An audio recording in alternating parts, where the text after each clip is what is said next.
আমার প্রিয় বন্ধুগণ, আজকে আমি আপনাদের দেখাবো বিশেষ করে যেসব গরুকে আপনি কন্ট্রোল করতে পারছেন না, কিভাবে কন্ট্রোল করবেন এবং বিশেষ করে আপনার বাড়িতে ডাক্তারবাবু গিয়েছে বা গরুর দুধ দোয়াতে হবে বা কোনো ইনজেকশন বা ভ্যাকসিন করতে হবে বা এই করতে হবে, ওইগুলির জন্য গরুকে কন্ট্রোল কিভাবে করতে হবে বিশেষ করে আজকে তার জন্য আপনাদের একটা সুন্দর ভিডিও এনেছি একদম লাইভ ডেমনস্ট্রেট।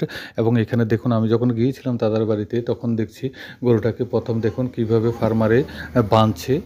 এক দড়ি দিয়ে প্রথমে সামনে বাঁধতে হবে এবং একটু উপর করে বাঁধতে হবে। আমি ফার্মারকে জিজ্ঞাসা করলাম, "দাদা এটা কিভাবে করছেন?" বলছে, "দেখেন এই পদ্ধতিটা যদি আপনি অবলম্বন করেন তাহলে গরুকে কন্ট্রোল খুব সহজে করা যায়।" তারপরে দেখুন পেছনে একটা বাঁশ রেখেছে। তারপরে ওর ঠিক বডিটার কাছাকাছি থেকে আরেকটা বাঁশ দেখুন কিভাবে রাখতে হয়। তারপরে এভাবে দেখুন বাঁশটাকে একটু ঢুকিয়ে দেবে ভিতর দিকে যাতে গরুটা, বিশেষ করে ওর মাথাটা আছে না, মাথাটা একটু উপরে রাখতে হবে তাহলে গরুটা বের হতে পারবে না। তো দেখুন দড়ি দিয়ে সুন্দর করে এটাকে বেঁধে দিচ্ছে যাতে এদিকেও না আসতে পারে, ওইদিকেও না আসতে পারে। ওইদিকেও এরকম দেওয়া আছে।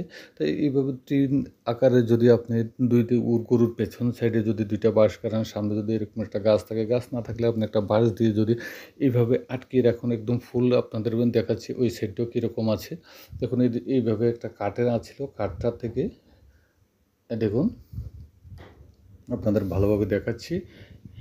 দেখুন পেছন থেকে পুরো লক্ষ্য করুন। এটা ডান দিকে বাঁ দিকে কোনো দিকে যেতে পারবে না এবং মাথাটা যদি উপরে রাখেন তাহলে সুন্দরভাবে কন্ট্রোল করা যায়। এইভাবে ভিডিও দেখতে গেলে আমার